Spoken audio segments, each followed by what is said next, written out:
दुबेली पंचायत में बांध बना हुआ है सड़क के किनारे और इस बांध की हालत आप देख सकते हैं। बहुत नया बांध है और इस बांध को देखने से मुझे लगता है कि सभी वर्ग के लोग इस पर हंस सकते हैं और ये बांध ऐसा है और इस तरह का बांध बिहार में ही बन सकता है, क्योंकि यहाँ पर जुगाड़ तंत्र से बांध बनाए कोई भी काम किया जाता है, चाहे बांध बनाना हो या गाड़ी बनाना हो, कोई भी बनता है यहाँ पर जुगाड़ तंत्र से। यह ठेकेदारों के जुगाड़ तंत्र है। इसके लिए तो ठेका पास हो गया है, संविदा पास हो गया होगा सरकारी योजना के माध्यम से, और सरकारी योजना के माध्यम से पास होने के बाद यहाँ पर देखिए बांध बना है। जो बांध कंक्रीट का बनना चाहिए उसे यहाँ पर बांस का बनाया गया और बगल से ही मिट्टी को कोड़ के खोदा गया और बगल की मिट्टी को ही इस रोड के किनारे में डाला गया, क्योंकि यह नदी तट है। यहाँ पर सड़क के किनारे में नदी तट है और नदी तट के बगल से ही मिट्टी को खोद के बनाया गया, जिस पर देख सकते हैं आप यहाँ पर बोरे में मिट्टी डाल के इसका कटाव को रोकने का प्रयास किया गया और इसके साइड में बांस बल्ला देकर बांध को रोका गया है।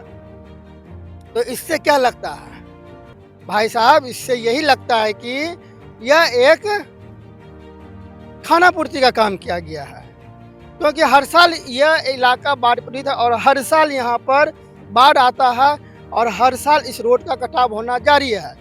तो वही हाल है जो कि कागज पर पास होता है और कागज पर ही समाप्त हो जाता है। तो इसका मतलब है कि हर बार हर समय योजनाओं में आहा और स्वाहा जारी रहता है और इस तरह का काम जो है बिहार में ही संभव होता है।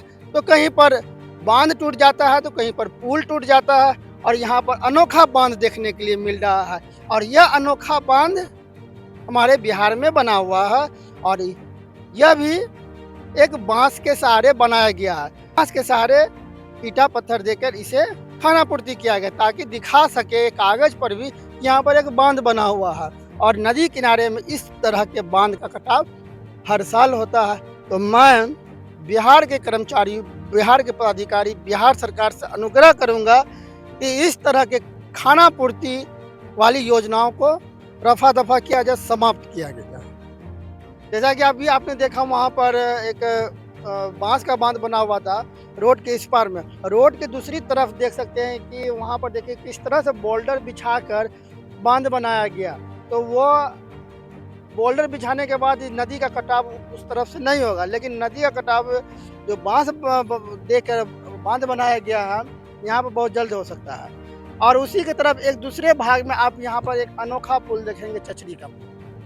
चचरी का पुल आप देख सकते हैं, ये बिहार सरकार की योजना है। बिहार सरकार पर मैं उंगली उठा रहा हूँ और यहाँ के अधिकारी पर भी। और इस पुल के सहारे यहाँ के ग्रामीण इस पार से उस पार जाते हैं। अब समझ लीजिए बाढ़ के समय में कितना मुश्किल होता होगा, कितना दिक्कत होता होगा यहाँ के लोगों को, जो कि चचरी के सहारे पार होते हैं, जाते हैं। लेकिन यहाँ के माननीय विधायक जी इसकी सुध नहीं ले रहे हैं और किसी तरह लोग अपना जीवन यापन कर रहे हैं। अच्छा बताइए, यहाँ पर चचरी पुल है, आप लोगों ने कभी विधायक जी से कभी सवाल जवाब किया या यहाँ पर जो भी पदाधिकारी आते हैं उससे कभी आप लोगों ने सवाल जवाब किया, या कितना कठिनाई होता है आप लोगों को? 2006 से हम लोगों का मांग रहा है। 2006 में ये रोड बनी थी। उस समय से हम लोग विधायक जी को कह रहे हैं। पूर्व सांसद संतोष कुमार कुशवाहा जी यहाँ स्थल पर आए थे, उन्होंने भी कहा, आश्वासन दिया था कि मैं इसको बनवा दूंगा, और आज तक नहीं बना और हम लोगों को आने जाने में बड़ी कठिनाई होती है। बल्कि ये कहिए कि हम जो विधानसभा के छोर पर हैं, यहाँ पर 3 विधानसभा का मोड़ है और तीनों विधानसभा के लोगों को 6 किलोमीटर की दूरी को 13-14 किलोमीटर के पाक में जाना पड़ता है। कौन कौन विधानसभा यहाँ पर 22 विधानसभा है, अमोर विधानसभा है और कस्बा विधानसभा। ये जो पुल है ये किस विधानसभा में पड़ रहा है? ये कस्बा विधानसभा में पड़ रहा है, कस्बा विधानसभा। इन विधायक जी की अभी भी सुध नहीं ले रहे हैं, विधायक जी अभी भी यहाँ पर जगह हुए नहीं है। विधायक जी हमेशा से आश्वासन देते आ रहे हैं कि हाँ हो जाएगा, हाँ हो जाएगा, हाँ हो जाएगा, लेकिन आज तक हुआ नहीं। आप लोग अभी इसी चचरी को अपना जीवन का सहारा बना चुके हैं। ये चचरी हम लोगों को ये कहिए कि हम लोगों का हृदय है, और हम लोग अपना चंदा करके और अपना अपना बांस काट करके अपने मजदूरी दे के हम लोग इस चचरी को हर साल बनाते हैं, और इसी से हम लोग जाना आना करते हैं। अच्छा, बाढ़ के समय में आप लोग किस तरह से पार होते हैं? बाढ़ के समय तो बहुत ज़्यादा दिक्कत होता होगा। पूरा पूरा पानी है इसमें, अपना सहारा कोई नाव भी तो नहीं है यहाँ। ऐसे हम लोग हाथ पांव से हिल के निकलते हैं इस पर ऊपर। तो ये तो डूब जाता होगा। पूरा डूब जाता है चचरी, जहाँ भी खड़ा है यहाँ भी पानी रहता है। तो क्या करें, अब से हाथ के सहारा वो नदी पार होता हूँ। अच्छा, ये बताइए, एक तरफ अभी कुछ दूरी पर आपने देखा, वहाँ पर देखा होगा, आप लोग भी ग्रामीण ने देखा होगा कि वहाँ पर बांस का बांध तरफ- बनाया हुआ एक है, तरफ बांस का बांध बना हुआ है, दूसरी तरफ यहाँ बोल्डर देकर रोड की कटाई को रोका गया है। जी। ऐसा क्यों हो रहा है? क्या पदाधिकारी आते हैं, आप लोग कुछ नहीं बोलते? बहुत कुछ बोलते हैं पदाधिकारी, आश्वासन देके चले जाते हैं कि नहीं बहुत जल्दी इसमें बोल्डर पिचिंग हो जाएगा, लेकिन आज तक हो नहीं रहा है और मिट्टी का कटाव हो जाता है, जिसके सीधी सी ये बात कहिए कि हम लोगों की कोई सुनने वाला नहीं है। बस एक बात। अच्छा, ये बताइए कि इंजीनियर साहब यहाँ पर पास करते हैं रोड, पुल, बांध, ये कौन सा दिमाग हुआ कि बांस का ही बना दिया? अब क्या करे, वो तो उनका हाथ में, तो वही नहीं करेगा। ये क्या दिमाग हुआ? ये नहीं बांस? तो इंजीनियर साहब से हमने कहा कि ये बांस आप दे रहे हैं, हम इससे मिट्टी रुकेगा नहीं, आप चाहे तो इसमें बोरा में मिट्टी दे के दीजिए। तो बोला कि नहीं, इसको तत्काल अभी करते हैं, बाद में इसका बोल्डर पीछे। तत्काल किया जा रहा, आखिर तो बिहार सरकार का या सरकारी खजाना से कोष का तो धन लापता हो रहा है। हाँ, धन धन धन धन के दुरुपयोग हो इस रहा साल है। आप बांस में बोरा में मिट्टी दिए, बांस दिए, इसका तो ये धन तो चले गया। फिर अगले साल बाढ़ आएगा, फिर दीजिएगा। कट जाएगा। हर साल तो लाखों लाख का पैसा जा रहा है, लाखों लाख पैसा जा जी। रहा है। जी, और ये चीज ये जो पिचिंग किया है, इसमें सील कोट नहीं दिया था।